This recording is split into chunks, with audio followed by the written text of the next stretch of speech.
Dr. Jeff Davis, President of Lordship Investments and Director of New Way Community Development, coming to you today with 5 minutes to live by. In this program, we touch a variety of different subjects. We look at things like Christianity, real estate, marriage, insurance, sales, finance. Today, we're going to be coming out of a book I wrote, Success, A Journey to Your Final Destination. People are looking to find success. The question is, how? How do you find it, and where do you look? Some of the things that we're talking about here today. I want to come to you from this topic, why people fail to succeed. We began addressing this issue a while back, one of the other videos, and I'm going to pick up where we left off. People want to succeed. They truly want to experience success. I mean, most people that you talk to are not looking to fail. We don't get up and deal with all the stresses and problems of life only to end up not accomplishing the goals that we set. But sadly, more people fail than succeed. And typically, when you listen to people teach on the subject of success, they put virtually 100% of the responsibility on the person, specifically the mentality, saying that, well, if you thought like successful people, you'd be more successful. If you acted like successful people, you would be more successful. And so they put the burden and the blame on the individual. Now, we each have to take 100% responsibility for our success. No question, because whether you make it or you don't, ultimately it's all going to, be on you. However, if you have been set up for failure, then success becomes that much harder. And you have to know that a lot of the things that we're exposed to and people are sharing with us are not really geared towards helping us to be successful. Why? Partly because some people don't know how to be successful in every area of life, and others are jealous if you want to be successful. So you might be surrounded by people who are small-minded and who don't want to see you really do that much better. Sometimes when people do start experiencing some success, they get the disease of the big head, where they're belittling people and putting people down because they're not where they are. And so people fail for a variety of reasons. And I'm just going to go back over a few of them and we'll pick up a few new ones here today. One of them, of course, is parents. You grow up in an environment where your parents are very positive and encouraging and telling you that you can do. It helps you to have a healthy self-esteem so that even at a young age, you believe that you can do things. Conversely, when you grow up in an environment and your parents don't do that, they don't know that they should, or for whatever reason they don't, then you don't grow up with that healthy self-esteem behind you.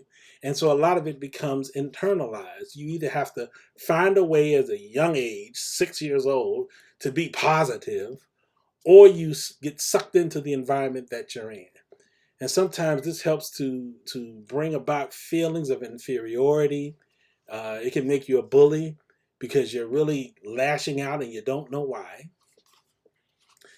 Another thing to think about is generational wealth.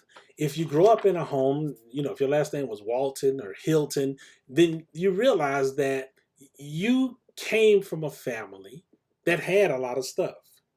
So as a child, you don't know anything about not having because everything you wanted and needed was there.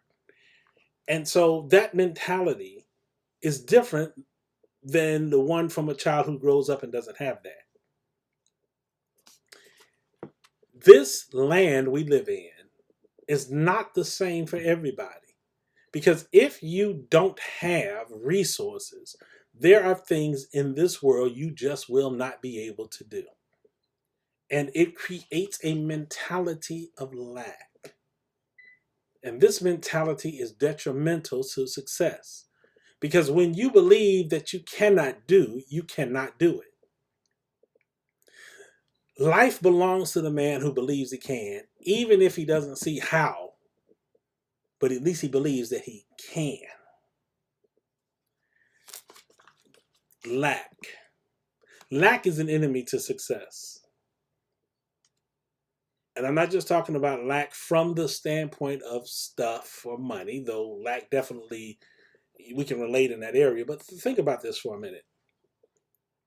You're 10 years old and you've grown up in a house where every single day is a struggle for your parents to put food on the table. No one talks about a successful life and doing great things because all they're focused on is survival. So here you are, you're 10 years old, and you're trying to figure out, what am I supposed to do? How am I supposed to live? And the only thing you know is survival. I remember in my early years of growing up, my father grew up in a time where things were not always good for black people. And I remember he came to Chicago and met my mother, married, and us kids came along. And he got a job along with some of his friends working at a factory. And when I got old enough, 16, 17 years old, and I started looking to work and, going to different places, trying to find a job while I was in high school, I remember my father saying to me, once you find a job, keep it, because having a job is the most important thing that you should be looking for, because you'll be able to provide for yourself and ultimately your family. And I understood his words from the standpoint of, he wanted me to think about working. And my father had an incredible work ethic. He was a hard worker. He believed that a man should take care of his family. And I've always respected him for that. But I had a real struggle with the get a job, keep a job, stay on the job, because you should be grateful you have a job. Because if you work at a job and you're really not making that much money, and your goal is to live different, live better, move ahead, you can't just stay in a situation that doesn't allow you to pursue your dreams. That doesn't mean you quit it right away, but you have to keep your goals in mind. What are you trying to accomplish? Where are you trying to go? What are you trying to be? What do you see for you? People fail because they get caught up in survival. Now, we all have to survive.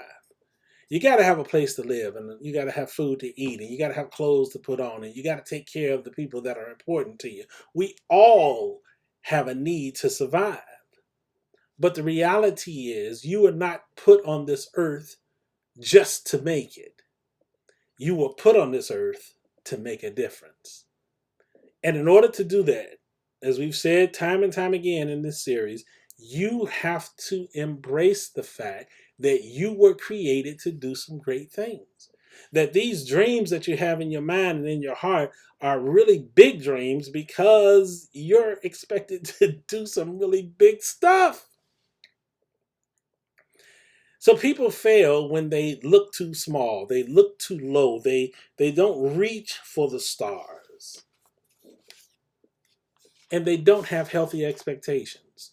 Nothing's going to happen overnight. There's no such thing as you're going to get it right here, right now. No. You have to have patience. You have to understand that when you are striving to find success, success comes in steps. That there are things you need to do today to get you ready for tomorrow. You have to learn from your yesterday, both the good things you did, because there are things you do that work, and then there are things that didn't work.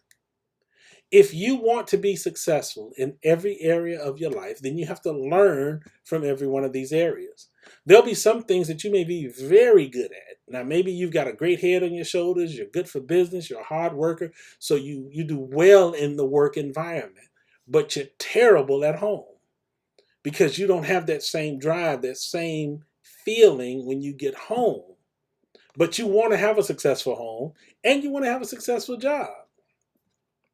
So you ask yourself, why am I doing so well at work? What is the mentality that I bring to work that helps me to do well at work? And then what is the mentality I have at home? Sometimes parents, we believe that the only thing our children really need from us is financial resources. Nothing is further from the truth. Yes, they need to be taken care of. And yes, they need to have the things that they need to survive.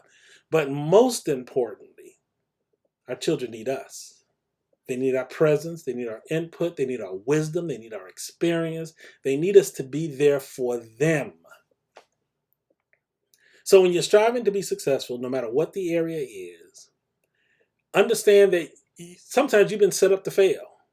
But if you understand the things that are wrong and what you're dealing with, you can correct them and get on the path to true success, which is the path all of us want to be on. Success, a journey to your final destination. You can pick this book up at our website, www.nwcom.org. Again, that's www.nwcom.org. Or you can go to Amazon, look for books by Dr. Jeff Davis, and under Jeff Davis, pick up a copy. Till the next time we meet, this is Dr. Jeff Davis saying to you, have yourself a great day. Enjoy being a success.